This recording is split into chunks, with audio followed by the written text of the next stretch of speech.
E agora a gente fala de combate à dengue. O Brasil está enfrentando o maior surto da doença registrado na história, com mais de 1 milhão de casos em apenas 2 meses.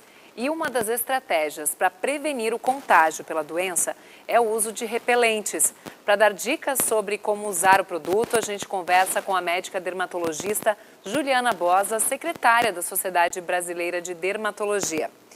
Doutora, todo mundo pode usar repelente ou existe algum tipo de contraindicação? Crianças, gestantes, por exemplo? Boa noite. Olá, boa noite a todos. Realmente o uso de repelentes é uma medida bastante eficaz, indicada, né, para a prevenção da infecção contra a dengue. Existem alguns cuidados quanto ao uso dos repelentes. Por exemplo, existem 3 substâncias que são liberadas para a Anvisa que mostram eficácia contra o Aedes aegypti, né, que é o mosquito causador da dengue. E as pessoas podem, inclusive, olhar nos rótulos dos repelentes que tem em casa, para ver se contém essas substâncias. IR35, 35, a icaridina e o DET.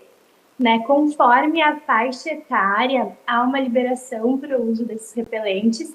Então, por exemplo, crianças devem dar preferência àqueles que são infantis, né? Ou que digam kids. E, inclusive, também se tem que atentar à faixa etária que vai estar demonstrada no rótulo. Se sabe, por exemplo, que a icaridina é a substância, a princípio, mais eficaz, mas também há evidências dessas outras, né, o DET, o IR35, 35, de que realmente promovam também proteção. Não tem problema para gestante? Não tem problema para gestante. Para gestante, mais indicado é a icaridina. Inclusive, há anos atrás, a gente teve aquele surto de Zika, lembra? Sim. Em que essa era a recomendação. Porque a gente fala aqui da dengue em função desse surto que está ocorrendo em 2024, mas vale lembrar que previne outras doenças também, a exemplo da chikungunya e do Zika vírus. Doutora, agora algumas dicas, né, de como usar na prática. Tem recomendação para que se utilize, inclusive, sobre a roupa que a pessoa está vestindo? Na verdade, a recomendação é que se aplique nas áreas expostas, né? Embaixo da roupa não é necessário. Há outras orientações que eu acho super importantes. Por exemplo, uma pergunta muito frequente é se a gente deve aplicar primeiro protetor solar ou primeiro repelente. Primeiro deve ser aplicado o protetor solar e depois o repelente. O repelente é sempre a última etapa. Da mesma maneira, se for aplicar um hidratante, primeiro é o hidratante, após deve ser aplicado o protetor solar. E também a gente tem que lembrar das... Pode falar.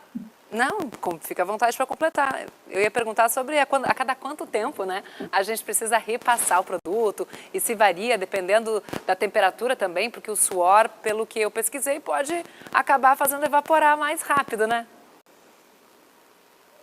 No geral, o que vem de recomendação em relação a esses produtos são aplicações 2 a 3 vezes ao dia, né? Então, isso normalmente que a gente tem que atentar também, que não pode ser reaplicado inúmeras vezes durante o dia.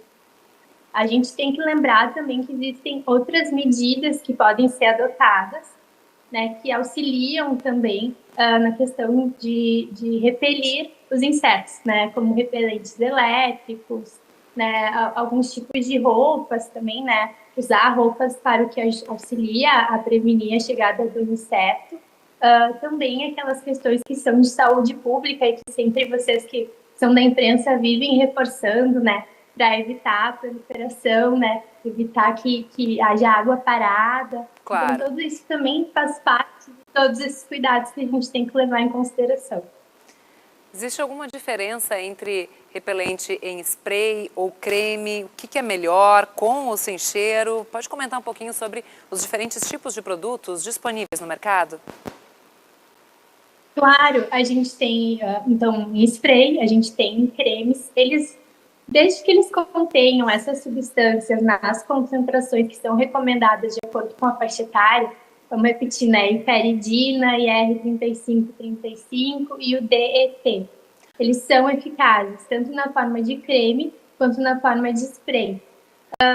Muitas vezes, assim, por uma certa comodidade, a maioria das pessoas acaba optando pelo spray, mas o creme é sim eficaz. Lembrar que quando for aplicar o spray, a pessoa tem que ter certeza que está realmente conseguindo cobrir aquela parte da pele exposta, né? Então isso é importante. Outras questões, assim, né? Por exemplo, principalmente criancinhas pequenas, né? Evitar que fique acumulada substância nas mãos, porque elas podem levar a outras regiões. Bem Né? Então lembrado. é super importante isso.